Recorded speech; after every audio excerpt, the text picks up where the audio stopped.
Hello friends, welcome to my channel Lakshmi Polneni. ఇప్పుడు మనము పల్లి చిక్కీ చేసుకుందామండి. చాలా ఈజీగా ఇంట్లోనే చేసేసుకోవచ్చు, షాప్లో కొనాల్సిన అవసరం లేదండి. ఇప్పుడు పల్లి చిక్కీకి ఏమేం కావాలో చూద్దాం. పల్లీలు, వేయించుకున్న పల్లీలు 1 కప్పు, పుట్నాల పప్పు 1 కప్పు, బెల్లం 1 కప్పు తీసేసుకుందాము.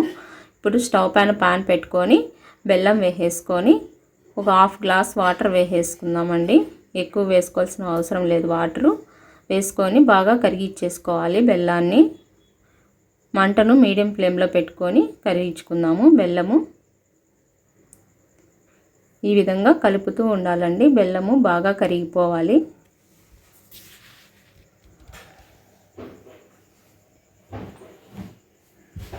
ఈ విధంగా కరిగిపోయిన తర్వాత మనము బెల్లాన్ని వడగట్టేసుకుందామండి. ఏదైనా చెత్త ఉంటుంది బెల్లంలో. ఈ విధంగా స్ట్రెయిన్ చేసేసుకుందాము.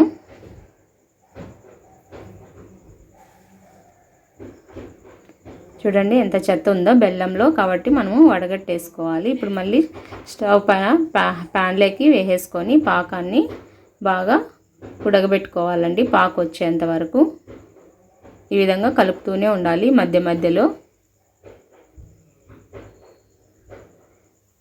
ఇలా కలుపుతున్నప్పుడు బబుల్స్ ఫామ్ అవుతుందండి. కలర్ కూడా మారుతుంది. పాకం వచ్చినది అనేది మనకి ఎలా తెలుస్తుందంటే, చిన్న కప్పులోకి వాటర్ తీసేసుకొని ఈ పాకాన్ని వేసినామంటే చూడండి అట్లే ఉంటలాగా పడుతుంది, దగ్గరగా వచ్చేస్తుంది గట్టిగా. ఈ విధంగా పాకం రావాలి మనకు చిక్కీలకి. ఈ విధంగా గట్టిగా ముద్దలాగా అయితే పాకం వచ్చినట్టండి. ఈ విధంగా వచ్చినప్పుడు ఇప్పుడు పల్లీలను వేసేసుకొని అలాగే పుట్నాల పప్పును కూడా వేసేసుకుందామండి. వేసుకొని బాగా మిక్స్ చేసేసుకోవాలి. మరో 1 మినిట్ ఈ విధంగా మీడియం ఫ్లేమ్లోనే మంటను పెట్టుకొని ఈ విధంగా కలుపుతూ ఉండాలి. అంతా కలుస్తుంది. పప్పులకు కూడా బాగా పాకం పడుతుంది. ఈ విధంగా కలుపుకొండేసి 1 మినిట్ ఈ విధంగా బాగా మిక్స్ చేసేసుకోవాలండి.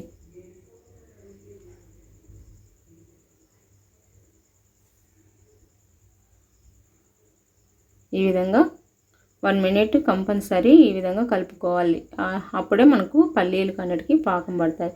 ఇప్పుడు ఒక తట్ట తీసుకొని నెయ్యి రాసేసుకుందాము. తట్టకి నెయ్యి అప్లై చేసేసుకొని ఇప్పుడు ఈ చిక్కీని అంతా వేసేసుకుందాము దీంట్లోకి.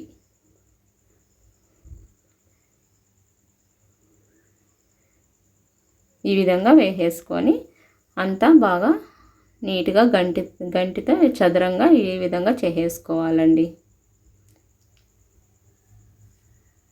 ఈ విధంగా బాగా మధ్యలో వచ్చే విధంగా చేసేసుకొని వాటిని మనకు కొద్దిగా చల్లారిన తర్వాత మనకు షేప్ మన ఇష్టం అండి. ఏ షేప్ కావాలంటే, ఏ సైజులో కావాలంటే ఆ సైజులో ఈ విధంగా కట్ చేసేసుకోవాలి.